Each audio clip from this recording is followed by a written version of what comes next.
a pensar la arquitectura, el diseño y el urbanismo desde una perspectiva de género. Cuando pensamos desde esta perspectiva, nos hacemos algunas preguntas. Por ejemplo, ¿quién es el sujeto del diseño para el que diseñamos? ¿En qué cuerpos estamos pensando cuando diseñamos?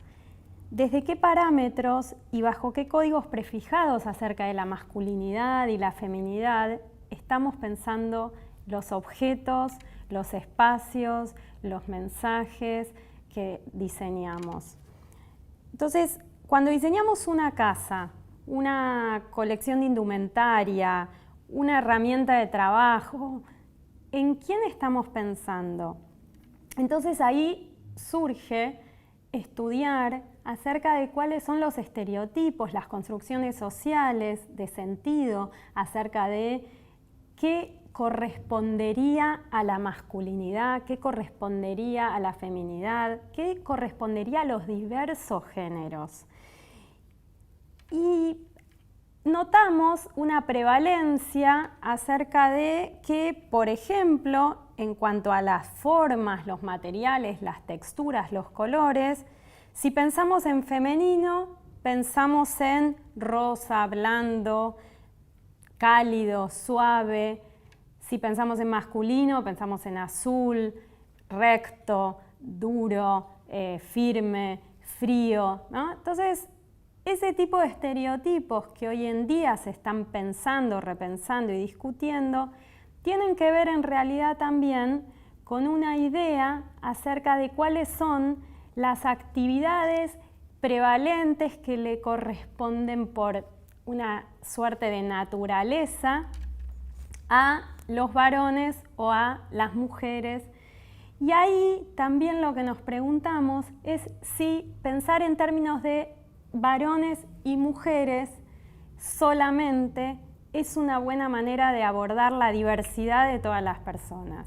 Y es ahí entonces donde la teoría queer y algunos feminismos nos aportan algunos conceptos para seguir pensando en esta diversidad de cuerpos, de formas y de sujetos.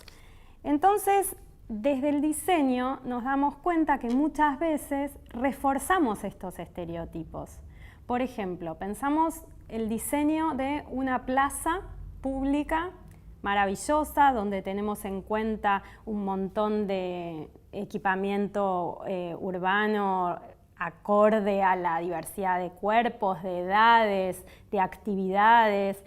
Y sin embargo, el semáforo que de la vía de acceso, de la avenida para la que hay que cruzar para acceder a esa plaza, dura tan pocos segundos que ninguna persona que tenga una tarea de cuidado, que esté a cargo de alguna persona, ninguna persona de la llamada tercera edad puede acceder a ese espacio.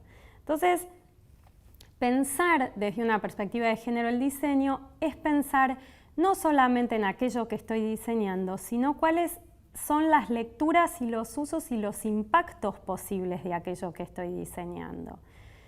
¿Cuáles son las lecturas que se pueden hacer de aquello que diseñamos pensando solamente en un sujeto, modelo, ¿sí?, que está construido históricamente y que viene de larga data del llamado humanismo, ¿sí?, en el Renacimiento, cuando Da Vinci dibuja el hombre de las proporciones perfectas, ¿sí?, el famoso hombre de Vitruvio.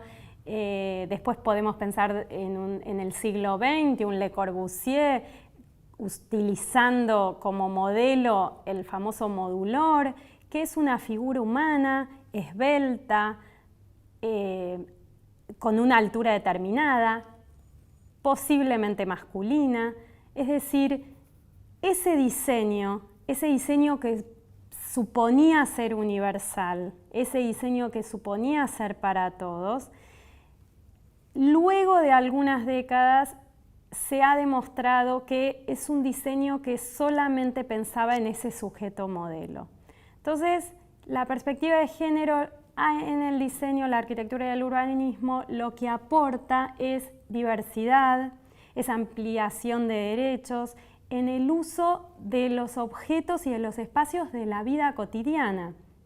El famoso lema, lo personal es político, lo que trajo en la década del 70 del siglo XX fue la idea de empezar a pensar en qué pasaba en la vida cotidiana, en aquello que se suponía que correspondía a lo privado, a la vida de las personas, que no era público y que ni el Estado ni la sociedad tenía que hacerse cargo de pensar estos problemas y de atender estos problemas.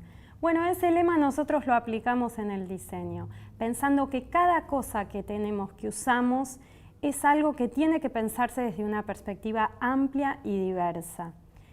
Por eso les voy a traer un ejemplo que aplicamos en nuestra facultad de Arquitectura, Diseño y Urbanismo de la UBA, y que tiene que ver con haber intervenido el espacio de un baño de la planta baja, que históricamente era un baño solamente para varones, y pensamos qué pasaba con los baños de nuestra facultad. Los baños de nuestra facultad son baños, algunos que corresponden a lo que tiene que ver con la ley de accesibilidad, baños para mujeres, baños para varones. Entonces nos preguntamos, ¿qué les pasa a aquellas personas que son parte de la comunidad, que son integrantes de la comunidad? ¿Qué les ocurría cuando iban a estos espacios y se enfrentaban a la mirada de aquellos sujetos privilegiados que con su mirada fiscalizadora les marcaban que ese espacio no les correspondía? Entonces, lo que pensamos es en diseñar un espacio, ya que nos la pasamos pensando en esto dentro de la Facultad de Arquitectura, pensar en un espacio que fuera un baño sin distinción de género. Y para eso también surgieron otras preguntas respecto al mobiliario, a la distribución, a la circulación adentro de ese espacio, y también surgió desde una mirada más desde el diseño gráfico, cómo iba a ser diseñada esa señalización, esa señalética que marcara que ese era un baño sin distinción de género. Este es un pequeño ejemplo que justamente lo que hace es generar un espacio de reflexión, de desnaturalización de algunas cosas que no nos ponemos a pensar porque de tan cotidianas que son las hemos naturalizado.